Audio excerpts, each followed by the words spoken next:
I don't think you can live that out. Instead, I think you live your life as if your good morality is really good. And that guy who's going around abducting Cal Poly women, boy, that is really evil. And I could hardly wait till we can catch that scoundrel and try him. I think that's the way you live your life. I'm comfortable with it. I think it's more than just comfort. I think you got a conscience that informs you, yeah, there's something more to good and evil than just my arbitrary personal bias. On a college campus, one student steps forward to challenge what millions believe, and the debate that follows is brutal. The student faces Cliffe with sharp questions. Can you be truly moral without God? He pushes back hard, arguing morality is personal, religion is unreliable, and the Bible is full of contradictions. Cliffe responds with cold logic and 4 hard tests for judging any ancient document, from moral relativism and Holocaust comparisons to manuscript evidence and the resurrection, to hell, free will, and whether sincerity alone can save a soul. Because if morality is truly relative, then nothing, not Joseph Stalin, not Mother Teresa, really matters at all. But if Cliffe is right, then every one of us has a decision to make. Let's step into the debate. If you believe there are moral absolutes, then there's got to be some type of God to create and define those moral absolutes. Okay. Now, if you say there is no God, then I would argue you cannot say to me, my morals are absolutely good. All you can say is, I've embraced some morals and I choose to define those morals as being good. That's how I live my life. I don't actively participate in any religion. I believe in a God, not necessarily the Christian God, but still, I mean, I have morals that my parents taught me and morals that I've, picked up along the way. I don't believe I need Jesus Christ or, I don't believe I need that particular set of definitions to live my life. I like you said, I believe you can have morals without actively engaging in the belief of, and a strong belief of any kind of specific God. Sure. But why is it wrong to do the opposite of what you believe is moral? Because I've learned lessons from my parents. Okay? Good.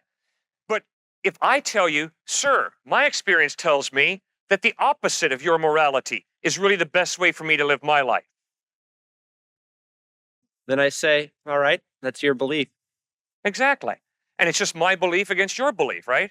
And all belief is a personal bias, a personal prejudice. Right? Right. Which means if you think about it, it really doesn't matter what you choose to do. It's all relative. Which means your morals are not really good in any absolute sense. They're just good as you choose to define good. Which means if you choose to do the opposite, you're not doing something really evil. You're just switching your definition of good. Which means if you live your life like Adolf Hitler, or if you live your life like Mother Teresa, ultimately it doesn't matter. It's just what you define as being good. I can still go to sleep at night not believing in Jesus. Sir, you can go to sleep at night believing whatever you want to believe because you're tired and you go to sleep. All I'm saying is, I hope that you have thought through carefully the logical consequences of your worldview. And I appreciate your honesty. You say, for me, there is no God, but I have my own good morality. But I'm pressing you to realize it's not really good. It's good as you arbitrarily define it as being good, and the opposite is just as legitimate. And if morality is relative, it doesn't matter whether you slit your wrist tonight or whether you go out and feed homeless people. It's all relative. It's all a personal bias. And it doesn't matter whether you use your fine Cal Poly education to gas people in the subway to death or whether you go out and find a cure for cancer. It's just simply an arbitrary decision you make. And my point is, I don't think you do live that out. I don't think you can live that out. Instead, I think you live your life as if your good morality is really good. And that guy who's going around abducting Cal Poly women, boy, that is really evil. And I could hardly wait till we can catch that scoundrel and try him. I think that's the way you live your life. I'm comfortable with it. I think it's more than just comfort. I think you got a conscience that informs you, yeah, there's something more to good and evil than just my arbitrary personal bias. Can or Coke in another can. Are those the exact same thing? Very, very similar, yes. Coca-Cola bottling is very, very consistent in putting Coke in those cans. Very consistent, but once again, your relativism is showing up again. You could say the exact same thing about rocks, the cracks in there, the air we breathe, the hair on our heads. So why should we put more importance on one subject as opposed to another? Okay, it's real simple. There's only one way I'm going to get to know who you are, and that is if you choose to open up and tell me your name and tell me what you like and dislike and show me your character. If you don't do that, if you remain silent or if you lie to me, I'm never going to get to know you. Well, the same thing is true with God. If God exists, the only way I'm going to get to know God is if God opens up, tells me God's name, tells me what he likes and dislikes, tells me what his character's like. If God remains silent or if God lies, I'm never going to get to know God. Now, Jesus Christ made this incredible claim to be God, opening up, revealing the truth about who God is. Now, Jesus is either blowing smoke, he's either lying, or else he's speaking the truth. And I think the only way we're going to ascertain whether he's blowing smoke or speaking the truth is by checking him out, reading the Gospels. He's dead.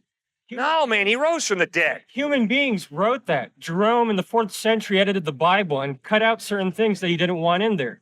There are other parts and variants of the Catholic Bible and the Christian Bible where parts of the story are left out, such as Jonah. In the Catholic Bible, I believe it's in the back. It's under this hidden area. So how can you say there's this study of hermeneutics talking about human interpretation of the Bible and biblical norms? Are those ethically relative at those times or relative now? What about sexism in the Bible? Was it relative back then or now? Were they incorrect or are we incorrect now? Is it in our interpretations using normal values of the 20th century applied to the Christian Bible that are different? Or are we all just screwed up? Is it just relativism? How can we trust what's written? Well, let me ask you. If I stand out here and say, I'm a follower of Christ, if I tell you I take Jesus seriously, I go up to this person, punch him in the face, knock him out, steal their money, what are you going to say to me? You believe in the writings of other people writing about Jesus. It's a second-generation copy. It's been translated and misconstrued, potentially. So I'm going to say that you don't know exactly what he said specifically. Let me phrase it another way. If I say I'm a follower of Christ, and after I finish speaking out here, I go out and womanize, what are you going to say to me? That you womanized. You're not going to use the word hypocrite? Depending on what your own interpretations of the Bible are, which varies from person to person, like you pointed out before, if you want to state that your beliefs say that it's incorrect, then yes, I would say that you are being hypocritical. You mean you're going to be confronted by a guy who gets on television, preaches about Jesus, and then goes out and womanizes and rips people's money off, and you're going to be cool on that and say, well, it's just a matter of interpretation?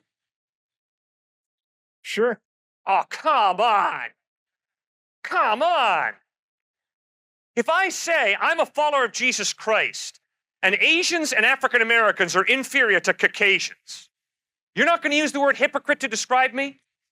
If you explain that every single one of your beliefs, and it says in the Bible, under your belief system, that it is incorrect to treat people of different races or colors incorrectly, and you believe in that, then yes, you would be a hypocrite. Sir, I like what Mark Twain said. Mark Twain said, it ain't the parts of the Bible I don't understand that disturb me. It's the parts of the Bible I do understand that disturb me. And you know very well, you don't need a PhD in hermeneutics. You don't need a PhD in New Testament studies to know that if someone claims to be a follower of Christ and they go out and womanize, they go out and rip people's money off, they go out and have racist attitudes, that they are being hypocritical, because clearly in the Gospels, Jesus says, put your faith in me and do not commit adultery, do not commit fornication, do not have a racist attitude, and don't steal people's money. Instead, respect people and love people and show it by the way you treat them. Please, come on, let's be honest with each other. It's an emotive statement that you're making right now. Emotive. It's called reality, sir. If you want to consider it that way, it's a 20th century emotivist standpoint, where you're taking basic values, adding facts to that, and coming up with your own moral conclusions. No, You sir. agree about the facts that I'm are not going talking on. about but any your 20th basic century phenomena. In the 1st century, the followers of Jesus Christ shared their bed with nobody and their money with everybody. And that was in stark contrast to the culture that they lived in, where people shared their bed with everybody and their money with nobody. And I can promise you 2,000 years later, followers of Christ who are committed to Christ share their bed with nobody except their spouse, but they share their money with everybody. They're generous. And for you to tell me that's a culturally relative bias that we've laid on Jesus Christ is totally erroneous. Read the Gospels. Jesus is brutally clear. Sexual impurity is wrong. Being generous with your money and sharing with God's unfed children is very good. We talked about the first criteria, the internal consistency. Yes. Can you explain some of the? Do you hold that the Bible as a document, you would take that document as beginning from Genesis all the way to the end of the Gospels? All the way to Revelation. So you would expect consistencies between the Old Testament and the New Testament. Yes, sir. So how do you explain certain laws that I believe even Jesus himself followed that Christians today don't follow, such as circumcision, dietary laws, and other stuff? You bet. When you read the book of Leviticus in the Old Testament, there are a truckload of laws in there. And the main point is God is holy, and he's calling these Jewish people to be separate from all the cultures around them and to be holy. Holy means morally pure, but it also means separate. And so he's calling a people out to be separate. And by gollies, when they followed those laws in Leviticus, they were definitely different. Separate from all the peoples around them. Then you read the Gospels in the book of Acts, and you see that Gentiles begin to put their faith in Christ. And obviously one of the disputes in the first century church was, when Gentiles put their faith in Jesus, do they have to keep kosher kitchens? Do they have to hold to all the laws that we as Jews do? And the clear decision of the first century eyewitnesses of Christ was, no, Gentiles do not have to become cultural Jews and follow all those laws, but they do have to follow the moral law of God, like the 10 Commandments that Jesus reiterates in the Sermon on the Mount, Matthew 5 through 7. So you're right, there was a struggle there. Peter had to be confronted by Paul. In the book of Galatians, Paul writes, when Peter started separating himself from the Gentiles, because they weren't all circumcised, like all the Jews were. So you're right, that change is recorded. You want to look at all these different religions and decide on one and follow that. But before you really accept Jesus and before you actually look into it, you should have a criteria for which one are you going to accept and why.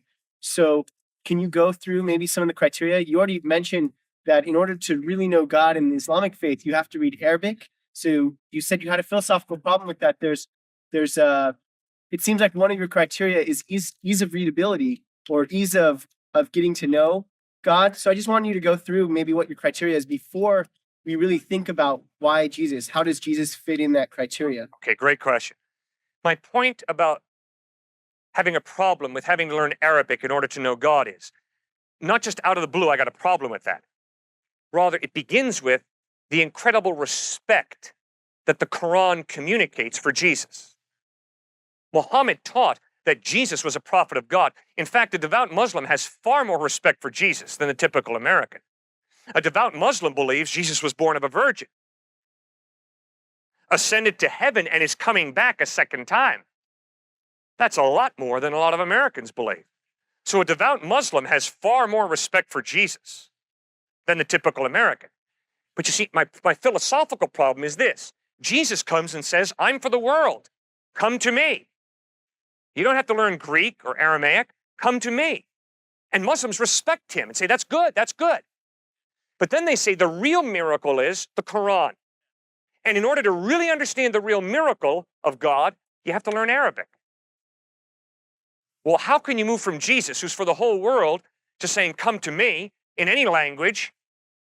All of a sudden you move to Arabic saying, okay, you got to really learn Arabic in order to understand a miracle of God. That's the internal inconsistency. What are some of the other criteria that you have for deciding on which one is reliable? Because you said you have to have your sources being reliable. So how do you construct a criteria for that source being reliable as opposed to another? Because all of them... Good. I insist that both the Quran and the New Testament give us very accurate, historically fair presentations of both Muhammad and Jesus. What's the criteria that I personally use to determine credibility of a historical document? And not just for the Quran and the New Testament, For but anything. also for the Old Testament and for Buddha and for Confucius and all You bet. that. You bet. Whenever I'm confronted by a document that claims to be historical, I'm a skeptic, but not a cynic. I don't reject history as bunk. That's why I would debate someone who says the Holocaust never took place. It's just a Jewish plot. No, we can know something historically. Now, I've got 4 tests that I use to determine historicity. If you don't like my tests, I promise I won't take it personally, but I will press you. You come up with your own tests that you use consistently. My 4 tests are internal consistency, literary style, archaeological evidence, and manuscript evidence. First one, internal consistency. I read the document. If there are major contradictions within the document, I question its reliability. But when you read Matthew, Mark, Luke, and John, you'll notice there's a tremendous internal consistency. Second test, literary style. Is the document couched in the following type of language? Once upon a time in the land of Nod, Wink and Blink and Nod took a boat ride. That's fairy tale. That's what that literary style is. The literary style of the Gospels is, at this time, in this place, with these people around, this took place. That's historical narrative. But isn't Genesis written the first way?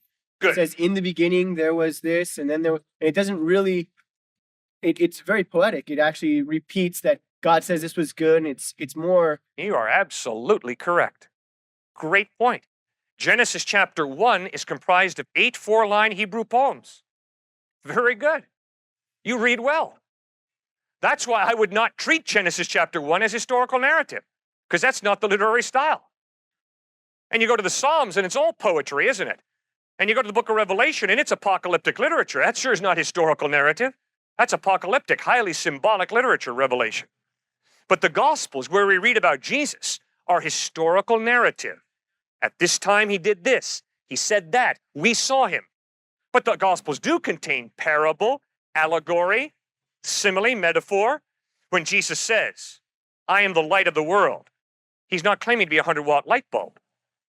I mean, that's not fair. You've got to allow him to use allegories, metaphor. Okay. The third one is archaeology.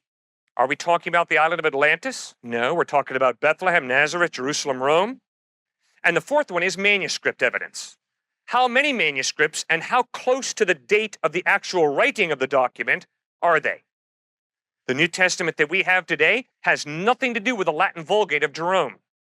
The New Testament that we have today in English is based on over 5,200 Greek manuscripts or pieces of manuscript dated from the 1st through the 10th century AD, found from Rome, Italy, down around the Mediterranean to Alexandria, Egypt, all agreeing to an infinitesimal degree.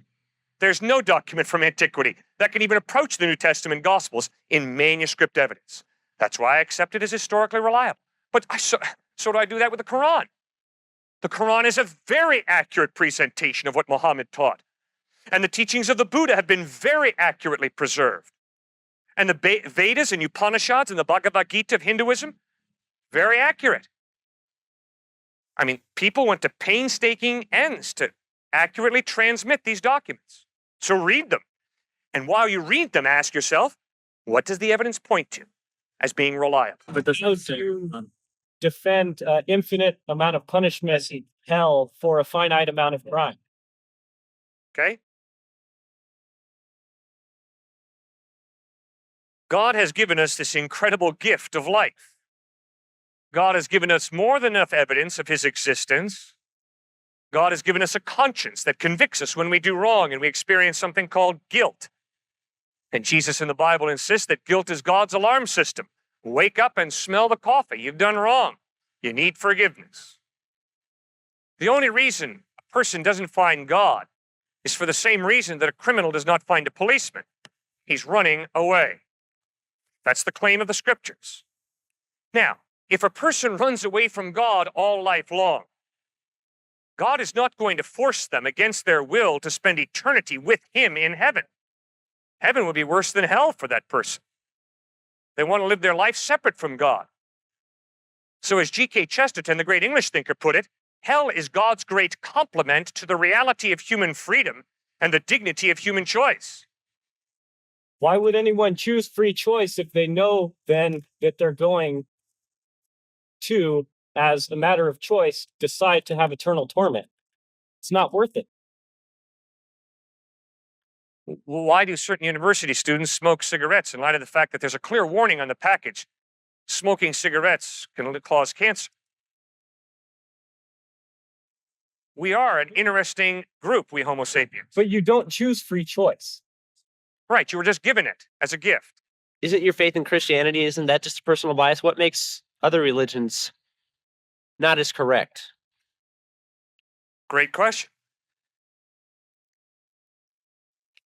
If one of my children is sick, I go into the medicine chest in the bathroom, pull out a bottle of poison, and give the content of that bottle to my sick child.